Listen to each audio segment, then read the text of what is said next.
Who should Liverpool sign in January? For cheap good quality football jerseys, go over to www.jerseyfever.com where they have the new season's jerseys available from just $25. The link will be left in the description, and if you use the coupon code ATLANTISFOOTBALL, you'll get 5% off. So currently Liverpool do have arguably the strongest squad alongside Manchester City in the Premier League. However, there are a few areas where they could improve. Those are at centre back, where injuries to Van Dijk, Matip and Gomez in recent weeks have left them short of top quality players in that position. A long-term Roberto Firmino replacement or upgrade should also be the target in the summer, but maybe the right option could be found in January as well, as could potential replacements for Alexander-Arnold and Robertson at fullback should they get injured or need resting. Before I get into my main signing for Liverpool to make, I am briefly going to go over some honourable mentions that could also be signed. Also remember to subscribe to the channel if you enjoy this video. Willi Orban from RB Leipzig could be a good option to come in and fill that gap at the heart of Liverpool's back line.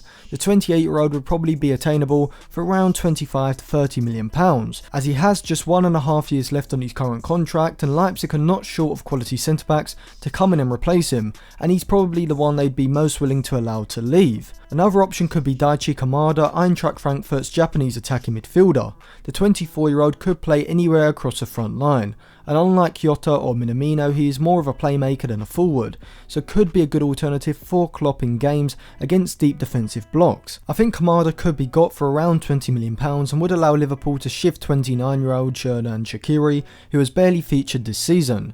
But a player I am suggesting for Liverpool to potentially sign in January is Ajax's 21-year-old centre-back Per Schuurs.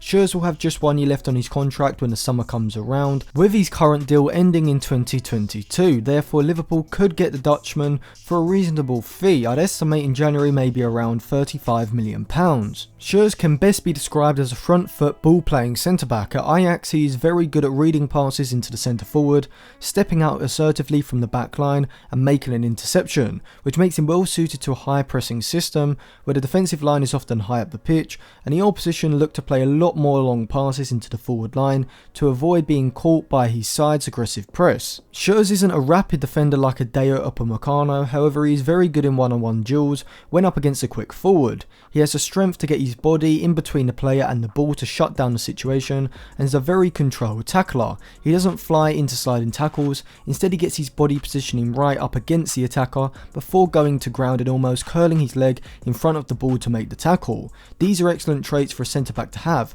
particularly in a side like Liverpool, where the fullbacks often advance up the pitch and therefore the centre backs are required to move into the channels to confront the attackers on the ball. Schuurs is also very good on the ball. From that right side he can powerfully dribble forward with the ball, progressing the play forward before looking for an incisive pass between the lines. He is also a very good long passer as well, which would suit Klopp's style of players. Liverpool do like to switch the attack quickly, with long passes from one of the backline players to the other side of the pitch, which was part of my analysis of Klopp's attacking system at Liverpool, which you can find in the eye above and in the description below. Like Joe Gomez, Schuurs does have a mistake in his lock-up, but that is only natural for a young defender, so shouldn't be too much of a concern. Even though January signings have the perception of being for the short term, I think Schuurs would be a very good long-term signing for a reasonable price and would provide a great option to partner Van Dijk on the right side of the defence for the next few seasons. So thank you for watching. If you enjoyed that video, remember to subscribe to the channel, as I will be doing this type of video for the other top 6 clubs as well. Also remember to download the Flick app and join my group chat to take part in the polls and join the football discussions. Give the video a like and check out some of my other videos linked in the description below as well.